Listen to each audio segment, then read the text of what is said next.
ಇವತ್ತಿನ ದಿನ ಪರಪೂಜ್ಯ ಸ್ವಾಮೀಜಿಯವರಿಗೆ ಭಾನುವಾರ ಏನಿದೆ ಬಂದು ಸ್ವಾಮೀಜಿಯವರ ದರ್ಶನವನ್ನು ಪಡೆದು ಅವರ ಆಶೀರ್ವಾದ ಪಡೆದು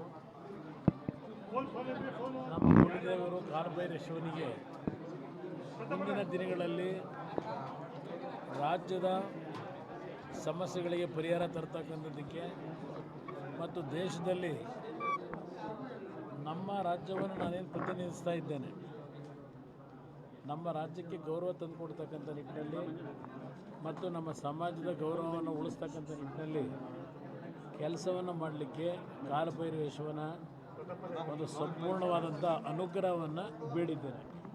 ನಮ್ಮ ರಾಜ್ಯದ ಸಂಪೂರ್ಣ ಸಮಸ್ಯೆಗಳಿಗೆ ಪರಿಹಾರ ದೊರಕತಕ್ಕಂಥ ಒಂದು ಕಾರ್ಯದಲ್ಲಿ ಯಶಸ್ಸನ್ನು ಭಗವಂತನಲ್ಲಿ ಕೇಳಿದ್ದೇನೆ. ಅದೇ ರೀತಿಯಲ್ಲಿ ಎರಡು ಇಲಾಖೆಗಳು ಅತ್ಯಂತ ಕಠಿಣವಾದಂಥ ಇಲಾಖೆಗಳು, ಭಾಳ ಸೂಕ್ಷ್ಮವಾದ ಇಲಾಖೆಗಳು ಇದ್ದಾವೆ. ಈ ಇಲಾಖೆಯಿಂದ ದೊಡ್ಡ ಮಟ್ಟದಲ್ಲಿ ನಾಡಿಗೆ ದೇಶಕ್ಕೆ ಕೊಡುಗೆ ಕೊಡ್ತಕ್ಕಂಥದ್ದಕ್ಕೂ ಅವಕಾಶಗಳಿದೆ. ಆ ನಿಟ್ಟಿನಲ್ಲಿ ಯಶಸ್ವಿಯಾಗಿ ಕೆಲಸವನ್ನು ನಿರ್ವಹಿಸಲಿಕ್ಕೆ ಕಾಲಭೈರವೇಶ್ವರನ ಅನುಗ್ರಹ, ಗುರುಗಳ ಆಶೀರ್ವಾದ ಏನು ಬೇಕಿದೆ ಅದನ್ನು ಪಡೀಲಿಕ್ಕೆ ಬಂದಿದೆ. ಈಗಾಗಲೇ ನಿನ್ನೆ ದಿನ ಇದ್ರ ಬಗ್ಗೆ ಹೇಳಿದ್ದೇನೆ. ಏನು ನಿನ್ನೆ ಡೀಸೆಲ್ಲು ಮತ್ತು ಪೆಟ್ರೋಲ್ನ ಸೆಸ್ಸನ್ನು ಭಾಳ ದೊಡ್ಡ ಮಟ್ಟದಲ್ಲಿ ಏರಿಕೆಯನ್ನು ಮಾಡಿದ್ದಾರೆ. ಅದಕ್ಕೀಗಾಗಲೇ ನಮ್ಮ MB ಪಾಟೀಲರು ಹೇಳಿಕೆ ಕೊಟ್ಟಿದ್ದಾರಲ್ಲ, ಗ್ಯಾರಂಟಿ ಕಾರ್ಯಕ್ರಮ ನಾವು ಅನುಷ್ಠಾನಕ್ಕೆ ತರಬೇಕು, ಮುಂದುವರಿಸಬೇಕು ಅಂದರೆ ನಾವು ಈ ಟ್ಯಾಕ್ಸ್ ಹಾಕಲೇಬೇಕಲ್ಲ, ಅದಕ್ಕೋಸ್ಕರ ಸರ್ಚಾರ್ಜನ್ನ ಏರಿಸಿದ್ದೇವೆ ಅಂತ ಹೇಳಿದ್ದಾರೆ. ಅವರೇ ಒಪ್ಕೊಂಡಿದ್ದಾರಲ್ಲ. ಆ 5 ಕಾರ್ಯಕ್ರಮಕ್ಕೆ ಹಣ ಸಂಗ್ರಹ ಮಾಡಲಿಕ್ಕೆ ಯಾರಿಗೆ ಹಣ ಕೊಡಬೇಕು ಅವರಿಂದೇ ದುಡ್ಡು ವಸೂಲಿ ಮಾಡಿ ಅದು ಯಾರೋ ದಾನ ಮಾಡ್ತಾರಂತಲ್ಲ, ಒಂದು ಗಾದೆ ಮಾತಿದೆಯಲ್ಲ, ಆ ರೀತಿಯ ಒಂದು ದಾನ ಮಾಡ್ತಕ್ಕಂಥ ಕೆಲಸ ಮಾಡೋಕೆ ಹೊರಟಿದ್ದಾರೆ.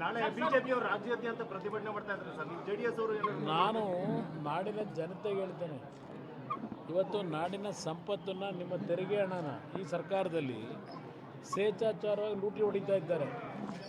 ಈಗಾಗಲೇ ಒಂದು ಇಲಾಖೆಗೆ ಸಂಬಂಧಪಟ್ಟಂಥ ಒಂದು ಬೋರ್ಡ್ ಕಾರ್ಪೊರೇಷನ್ ಹಣ ಸುಮಾರು 87 ಕೋಟಿನೋ 88 ಕೋಟಿ ಲೂಟಿ ಆದಂಥ ಘಟನೆ. ಆ ದುಡ್ಡು ಎಲ್ಲೆಲ್ಲಿ ಹೋಗಿತ್ತು ಅಂತಕ್ಕಂಥದ್ದು ನೀವೇ ಇವತ್ತೆಲ್ಲ ಜನಗಳ ಮುಂದೆ ಇಡ್ತಾ ಇದ್ದೀರಿ. ಜನತೆ, ನಾನು ಮನವಿ ಮಾಡ್ತೇನೆ, ಈ ರೀತಿಯ ಈ ಸರ್ಕಾರದ ದುರಾಡಳಿತ, ಹಣ ದರೋಡೆ ಮಾಡ್ತಕ್ಕಂಥ ಕೆಲಸ ಏನು ನಡೀತಿದೆ, ಇದರ ಬಗ್ಗೆ ಈ ಸರ್ಕಾರವನ್ನು ಎಚ್ಚರಿಸಲಿಕ್ಕೆ ಜನತೆಯೇ ಇವತ್ತು ಪ್ರತಿಭಟನೆ ಮಾಡಬೇಕು.